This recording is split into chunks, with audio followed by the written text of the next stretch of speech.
പിതാവിൻ്റെയും പുത്രൻ്റെയും പരിശുദ്ധാത്മാവിൻ്റെയും നാമത്തിൽ ആമേൻ. ഈശോ മിശിഹായ്ക്ക് സ്തുതിയായിരിക്കട്ടെ. സുഖമല്ലേ? ദൈവം അനുഗ്രഹിക്കട്ടെ. ഇന്ന് ഞായറാഴ്ചയാണ്. ഞാനിങ്ങനെ വിശുദ്ധ കുർബാനയ്ക്ക് പോകാനായിട്ട് രാവിലത്തെ വിശുദ്ധ കുർബാനയ്ക്ക് പോകാൻ ഒരുങ്ങി നിൽക്കുകയാണ്. അതിനു മുമ്പ് നിങ്ങളുമായി ഈ വചനം പങ്കുവച്ചിട്ട് പോകാമെന്ന് വിചാരിച്ചു.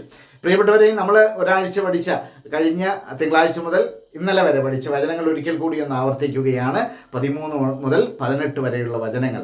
അതായത് ഇന്നലെ പഠിച്ച വചനങ്ങൾ ഈ വചനത്തിൻ്റെ അഭിഷേകം നിങ്ങളിലൊക്കെ നിറയട്ടെ എന്ന് ഞാൻ ആഗ്രഹിച്ച് പ്രാർത്ഥിക്കുകയാണ് കേട്ടോ. ഇന്നത്തെ വിശുദ്ധ കുർബാനയിൽ നിങ്ങളെ എല്ലാവരെയും, എന്നെ കേൾക്കണമെന്ന് ദൈവം ആഗ്രഹിക്കുന്ന എല്ലാവരെയും പ്രത്യേകമായി സമർപ്പിച്ചുകൊണ്ട് 13-ാം തീയതി പഠിച്ച വചനം നിയമാവർത്തന പുസ്തകം 15-ാം അധ്യായം അതിൻ്റെ 6-ാമത്തെ വചനമാണ്. നിങ്ങളുടെ ദൈവമായ കർത്താവ് തൻ്റെ വാഗ്ദാനമനുസരിച്ച് നിങ്ങളെ അനുഗ്രഹിക്കും.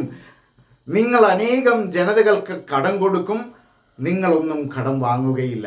നിങ്ങൾ അനേകം ജനതകളെ ഭരിക്കും, നിങ്ങളെ ആരും ഭരിക്കുകയില്ല. അതാണ് നിയമാവർത്തന പുസ്തകം 15-ാം അധ്യായം 6-ാമത്തെ വചനം. ഇനി 14-ാം തീയതി പഠിച്ച വചനം വിശുദ്ധ യോഹന്നാൻ ശ്ലീഹ എഴുതിയ സുവിശേഷം 15-ാം അധ്യായം അതിൻ്റെ 7-ാമത്തെ വചനമാണ്.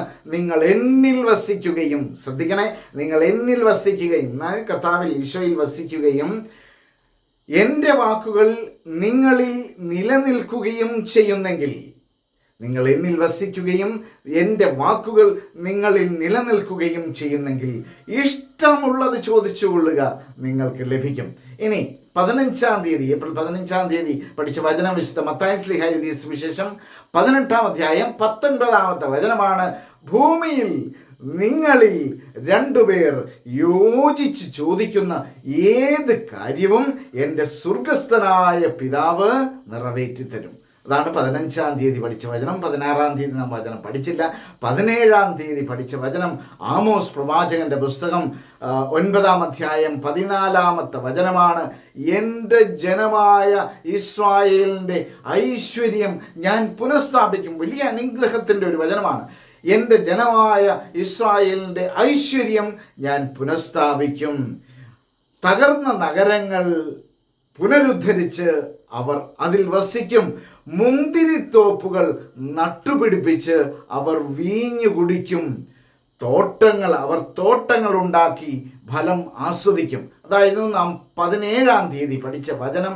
ഇനി 18 ഇന്നലെ പഠിച്ച വചനം യെശയ്യാ പ്രവാചകന്റെ പുസ്തകം 66-ാം അധ്യായം 2-ാം വചനമാണ്. അത് 2-ാം വചനത്തിൻ്റെ അവസാന പാർട്ട് ബി 2-ാം ഭാഗമാണ്. അതിങ്ങനെയാണ് പറയുന്നത്.